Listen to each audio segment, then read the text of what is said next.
Hello friends, welcome to my YouTube channel. তো এখন জিতের নতুন মুভি বাজি নিয়ে কথা বলবো, যেটা পুজোতে রিলিজ হয়েছে। তো ফিল্মটা কীরকম হলো সেটাই নিয়ে তোমাদের সাথে কথা বলবো। তো ভিডিওটা কিন্তু অবশ্যই শেষ অবধি দেখবে।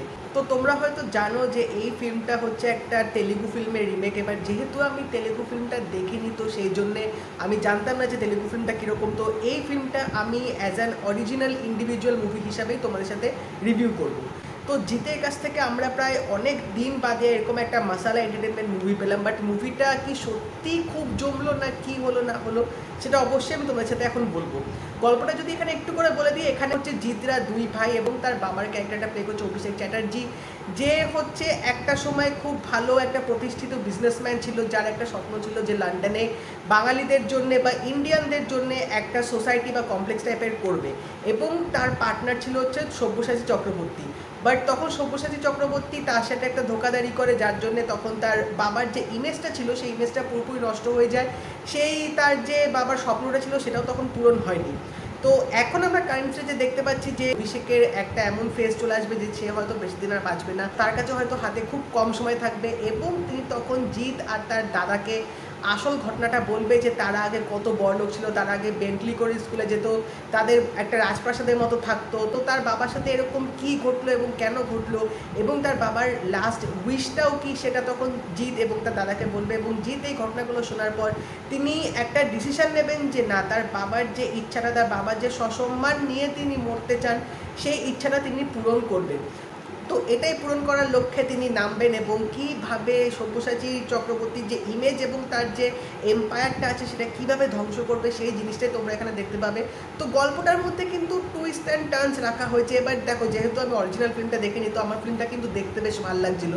বাট একটু একটু কোথাও আমার কিছু খটকা বা কিছু একটু উইয়ার্ড টাইপের লাগছিলো, কারণ এই ফিল্মটা লন্ডনে শুটিং হয়েছে, লন্ডনে সেট আপ হয়েছে, সেটা ঠিক আছে। বাট কিছু কিছু জায়গায় না আমার পুরো দেখে বোঝা যাচ্ছিলো যেটা কলকাতায় শুটিং হচ্ছে। সত্যি কথা বলছি, ওভারঅল যদি বলি, আমার কিন্তু গল্পের প্রেজেন্টেশনটা বেশ ভালো লেগেছে। এবং for the first time Anshuman প্রত্যুষের এই সিনেমাটা আমার ভালো লেগেছে, কারণ এর আগে তিনি যতগুলো সিনেমা বানিয়েছিলেন আমার একটাও সেরকম পছন্দ হয়নি, এক্সেপ্ট বাজি। বাজি ফিল্মের রান টাইম মোটামুটি 2.5 ঘন্টার কাছাকাছি। বাট সত্যি কথা বলছি, 2.5 ঘন্টা কী করে যে কেটে গেল আমি সেটা বুঝতে পারলাম না, কারণ স্ক্রিন প্লেটা আমি থরলি এনজয় করেছি। গল্পটা বেশ একটা ফাস্ট পেসে এগোচ্ছিল। একের পর এক জিৎ এখানে এই কাণ্ড করছে যে তিনি কীভাবে সব্যসাচীকে হারাবে। এবং সব্যসাচীর মেয়ে হচ্ছে মিমি চক্রবর্তী, তো মিমির সাথে জিতের প্রেমটাও এখানে হবে, জিতের মতলব কী সব কিছু তোমরা এখানে জানতে পারবে। অনেক রকমের টুইস্টও এখানে আসবে এবং আলটিমেটলি লাস্টে কি জিৎ সত্যি সফল হবে তার বাবার ইচ্ছেটা পূরণ করার জন্যে, সেটা জানতে গেলে অবশ্যই তোমাদেরকে এই ফিল্মটা দেখতে হবে। তো ফিল্মটা যদি পজিটিভ দিক নিয়ে কথা বলি, এখানে কিন্তু মানে প্রায় বহু বছর পর আবার সেই পুরনো জিতকে আমরা ফিরে পেলাম। মানে আগে যেরকম জিৎ মাস মুভিতে যেরকম নিজের পারফরমেন্স বা নিজের ক্যারিশমাটা স্ক্রিনে দেখাতো, সেটাই দেখতে পেয়েছি। এবং এখানে জিতের কিন্তু স্টাইল স্টেটমেন্টটা আমার দারুণ লেগেছে, যেভাবে তিনি নিজেকে ক্যারি করেছেন প্রত্যেকটা কাজটা আমার কিন্তু দেখতে বেশ ভালো লাগছিলো। একটা সোয়াগ কিন্তু তিনি প্রত্যেকটা সিনে প্রত্যেকটা জায়গাতে কিন্তু বেশ মেনটেন করেছে।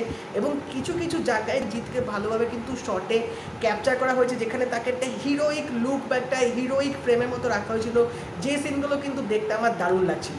এবার সেকেন্ড পজিটিভ পয়েন্টটা নিয়ে যদি কথা বলি, এই ফিল্মটার ব্যাকগ্রাউন্ড মিউজিকটা কিন্তু বেশ ভালো ছিল। যেভাবে এখানে একটা ব্যাকগ্রাউন্ড মিউজিক রাখা হয়েছে, একটা থ্রিল, একটা ফাস্ট পেস স্ক্রিন প্লে অনুযায়ী ব্যাকগ্রাউন্ড মিউজিকটা কিন্তু আমি রীতিমতো এনজয় করেছি। এবং এই ফিল্মের যে গানগুলোও কিন্তু সিচুয়েশন ওয়াইজ পুট করা হয়েছে, এমন না যে যখন তখন গানগুলো ইউজ করে দিয়েছে, সেটা কিন্তু আমার মনে হয়নি।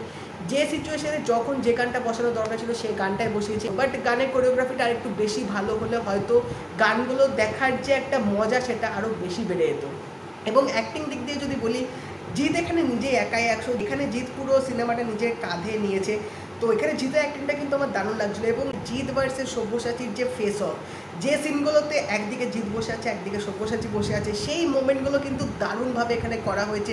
আমার ওই পারফরমেন্সগুলো, আমার ওই সিনগুলো কিন্তু দেখতে দারুণ লাগছিলো। স্পেশালি ব্রেকের আগে যে মোমেন্টটা দেখাবে জিৎ আর সব্যসাচীর যে ফার্স্ট টাইম ফেস অফ হবে, সেটা কিন্তু জাস্ট অসাধারণ ছিল, আমার দারুণ লেগেছে এখানে। এবার অ্যাকশন সিকোয়েন্স নিয়ে যদি কথা বলি, ফিল্মটা অ্যাকশন ঠিকঠাকই দেখিয়েছে। আমি যেরকম জিতের আগে যে অ্যাকশন ফিল্মগুলো দেখতাম, যে ওখানে যেরকম অ্যাকশন দেখাতো, এখানে অ্যাকশনটা কিন্তু সেরকম ওভার দ্য টপ ওরকম কিন্তু নেই। বাট এখানে অ্যাকশন ডিরেক্টর হচ্ছে সুনীল রড্রিগাস, যে মানে রোহিত শেট্টির সাথে অনেক হিন্দি ফিল্মে অ্যাকশন ডিরেক্টর তিনি কাজ করেছেন।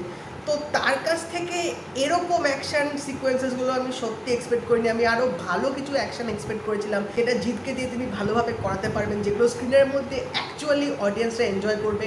তো এখানে কিন্তু অ্যাকশন ওইভাবে কিন্তু তোমরা দেখতে পাবে না, বাট যেটুকু দেখিয়েছে story wise it was okay. ফিল্মটার লুক অ্যান্ড ফিলটা কিন্তু বেশ ভালো দিয়েছে। এখানে পুরো লন্ডনে শুটিং হয়েছে, বাট ওই যে বললাম কিছু কিছু জায়গায় আমার মনে হচ্ছিলো যে কলকাতায় শুটিংটা করেছে, কারণ দেখে পুরো স্পষ্ট বোঝা যাচ্ছিলো। যে জিনিসটাই আমার একটু ফিল্মটার মধ্যে খারাপ লাগছিলো ব্যাপারটা। কিন্তু এখানে জিতের যে এন্ট্রিটা দেখাবে, যে ফার্স্ট সিনে যে এন্ট্রিটা হবে, সেটা কিন্তু একদম ওরকম হিরোইক এন্ট্রি কিন্তু দেখায়নি, যেটা আমার অতটাও কিন্তু মনে হয়নি যেটা একটা সুপারস্টার বলে কথা, একটা যেরকম এন্ট্রি হওয়ার কথা সেরকম মানে মাস এন্ট্রি কিন্তু এই ফিল্মটার মধ্যে দেখানো হয়নি। তো ওভারঅল যদি বলি বাজি ফিল্মটা ঠিক আছে, মানে পুজোর মধ্যে একটা যদি এন্টারটেনমেন্ট মুভি তোমরা দেখতে চাও যেটার মধ্যে সব কিছু মিক্স করা থাকবে এবং অবশ্যই জিৎ আর মিমি আছে, তো তোমরা এই ফিল্মটা দেখে নিতেই পারো। বাট এখানে যদি বলি জিৎ আর মিমির কেমিস্ট্রিটা না সেইভাবে স্ক্রিনের মধ্যে না ঠিক সেইভাবে ফুটে ওঠেনি। আমার মনে হয়েছে এখানে তাদের কেমিস্ট্রিটা হয়তো কোথাও একটু গিয়ে ল্যাক করছিল, যেটা আরেকটু যদি ঠিকভাবে দেখাতো তাহলে হয়তো তাদের কেমিস্ট্রিটা আরও যদি ভালোভাবে ফুটে উঠতো, তাহলে ফিল্মটা হয়তো আরও বেশি জমে যেত।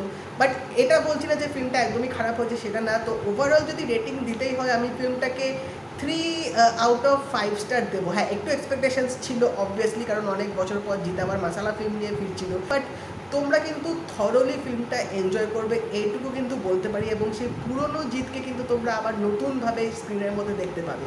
তো বাজি ফিল্মটা যদি তোমরা দেখে থাকো তো অবশ্যই জায়গায় তোমাদের কেমন লাগলো। যদি এই ভিডিওটা ভালো লেগে থাকে লাইক করে দিও, শেয়ার করে দিও, চ্যানেলটা কিন্তু অবশ্যই সাবস্ক্রাইব করে দেবে, নোটিফিকেশন বেলটাও কিন্তু অল করে দিও। তো দেখা হবে পরের ভিডিওতে। বাই।